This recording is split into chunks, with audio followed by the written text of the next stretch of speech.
পার্বত্য চট্টগ্রাম সাধারণত ভ্রমণের জন্য বিখ্যাত। এখানে রয়েছে গাছপালা, নদী নালা, পাহাড়, সমুদ্র, ঝর্ণা, আরো কত কি। সৃষ্টিকর্তা যেন প্রকৃতির পুরো রূপ ঢেলে দিয়ে সাজিয়েছে এই পার্বত্য চট্টগ্রামকে। তার মধ্যে খাগড়াছড়ি জেলা অন্যতম। যদিও খাগড়াছড়ি এককালে কার্পাস মহল নামে পরিচিত ছিল, পরে নদীর নামে এর নামকরণ করা হয় খাগড়াছড়ি। আর এই খাগড়াছড়িতে অবস্থিত আরেক সৌন্দর্য বর্ধনের জায়গার নাম রামগড় চা বাগান। রামগড় শহরে ঢুকতেই দেখা মিলবে 1400 একরের এক বিশাল চা বাগান।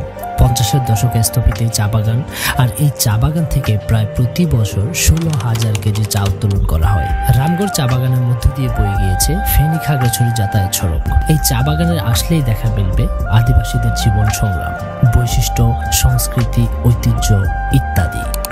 এইসব সৌন্দর্য উপভোগ করতে অবশ্যই আপনাকে খাগড়াছড়ি যেতেই হবে। কিন্তু কিভাবে যাবেন? ঢাকা, চট্টগ্রাম কিংবা ফেনী থেকে সহজেই সিএনজি অথবা বাস যাতায়াতের মাধ্যমে রামগড় ও খাগড়াছড়িতে যেতে পারবেন। সেখানে খাওয়া দাওয়ার জন্য সাধারণত চা বাগানের আশেপাশে কোনো রেস্তোরাঁ না থাকায় রামগড় বাজার অথবা খাগড়াছড়ি শহরে যেতে হবে। আর সেখানে রয়েছে অনেক উন্নত মানের খাবারের ব্যবস্থা।